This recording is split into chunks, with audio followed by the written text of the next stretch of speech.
नमस्कार साथियों, bike coffee channel पर फिर से आप लोगों को और एक नए वीडियो में स्वागत है। आशा करते हैं कि आप लोग अपने जीवन में खुश होंगे, मस्त होंगे और मजे में भी होंगे। हमने आज फिर बॉलीवुड की बैकग्राउंड से जुड़ी हुई और एक रियल किस्से से आप लोगों को रूबरू करवाने वाले हैं। बॉलीवुड के बैकग्राउंड में अनगिनत किस्से कहानियाँ छुपी हुई होती है जो कि हम जन तक नहीं पहुँच पाते हैं।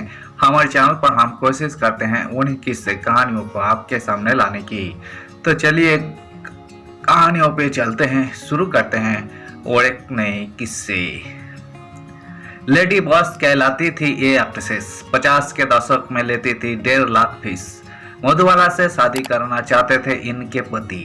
ब्लैक एंड व्हाइट जमाने की लेडी बॉस कहलाने वाली एक्ट्रेसेस बीना रॉय 50 के दशक में लेती थी 1.5 लाख फीस।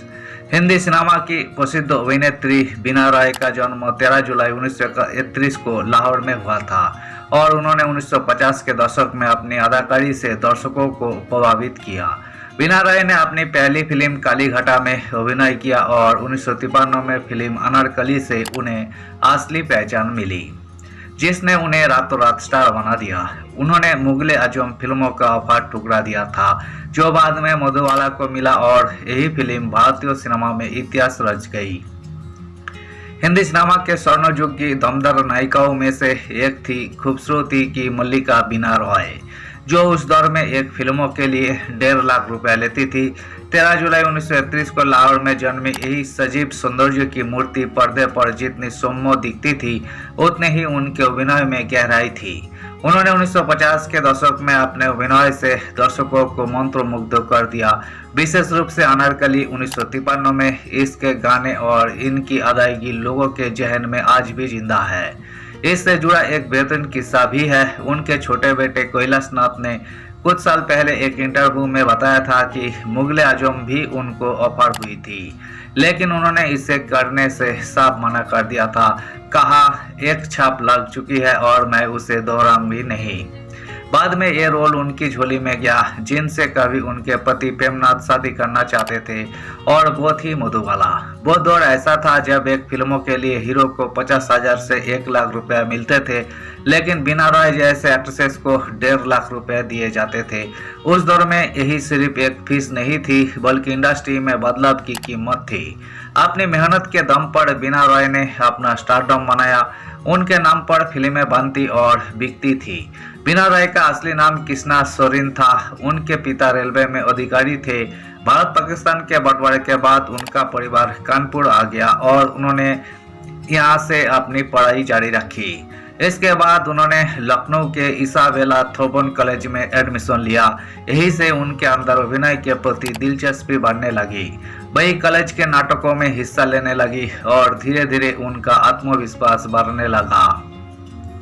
एक दिन उन्होंने अखबार में एक विज्ञापन देखा जिसमें लिखा था कि निर्देशक किशोर साहू अपनी फिल्मों के लिए नई अभिनेत्री खोज रहे हैं और इसके लिए एक टैलेंट कॉन्टेस्ट रखा गया है। बीना रॉय ने इस कॉन्टेस्ट में हिस्सा लेने का फैसला लिया, लेकिन घर वाले इसके खिलाफ थे। उस दौर में फिल्म इंडस्ट्री को लड़कियों के लिए अच्छा नहीं माना जाता था, लेकिन बीना रॉय ने हिम्मत नहीं हारी और भूख हड़ताल पर चली गई। उनकी जीत के आगे परिवार वालों को झुकना पड़ा और वही मुंबई चली गई। बीना रॉय ने टैलेंट कॉन्टेस्ट में जीत हासिल की और इनाम के तौर पर उन्हें 25,000 रुपये मिले। उस वक्त यही रकम काफी बड़ी मानी जाती थी। साथ ही उन्हें फिल्म काली घटा के लिए साइन किया गया। इस फिल्मों में उन्होंने किशोर साहू के साथ अभिनय किया। फिल्मों में उनकी खूबसूरती और अदायगी ने सबका ध्यान खींचा, लेकिन उन्हें असली पहचान 1953 में आई फिल्म अनारकली से मिली, जिसमें उन्होंने टाइटल रोल निभाया। इस फिल्मों की सफलता ने बीना रॉय को रातों रात स्टार बना दिया। फिल्मों के गाने, डायलॉग्स और उनकी अदाकारी इतनी नेचुरल थी कि लोग उन्हें असली अनारकली मानने लगे। अनारकली की सफलता के बाद के आसिफ ने अपनी फिल्म मुगले आजम का ऑफर दिया था, लेकिन बीना रॉय ने यही रोल करने से इनकार कर दिया। बाद में यही रोल मधुबाला को मिला और फिल्मों ने इतिहास रच दिया। इसके बाद वही घूंघट 1960, ताजमहल 1963, चंगेज खान, प्यार का सागर और सगुफा जैसे कई शानदार फिल्मों में नजर आई। फिल्म घूंघट के लिए उन्हें सर्वश्रेष्ठ अभिनेत्री का फिल्म फेयर अवार्ड भी मिला। बीना रॉय का फिल्मी करियर लगभग 15 साल का रहा। जब उनका करियर ऊंचाइयों पर था तब उन्होंने शादी करने और घर बसाने का फैसला लिया। उन्होंने मशहूर अभिनेता प्रेमनाथ से 1992 में शादी की। शादी के बाद उन्होंने धीरे धीरे फिल्म इंडस्ट्री से दूरी बना ली और परिवार को समय देना शुरू किया। उनके 2 बेटे हुए, जिनमें से एक प्रेम किशन बाद में खुद भी फिल्मों में नजर आए। बीना रॉय ने 6 दिसंबर 2009 को इस दुनिया को अलविदा कह दिया। 1950 के दशक में जहां फिल्म इंडस्ट्री पुरुषों के इशारों पर चलती थी, वहां बीना रॉय ने अपनी शर्त पर काम किया और अपने अभिनय से लोगों के दिलों पर राज किया। यही वजह है कि आज भी लोग उन्हें याद करते हैं। उन्होंने अभिनेत्री के तौर पर ब्लैक एंड व्हाइट जमाने में भी रंग भर दिए थे। धन्यवाद साथियों, इस वीडियो में हमने बॉलीवुड के मशहूर अभिनेत्री रहे दिवंगत बीना रॉय से जुड़ी हुई किस्से को आपके सामने रखने की कोशिश की है।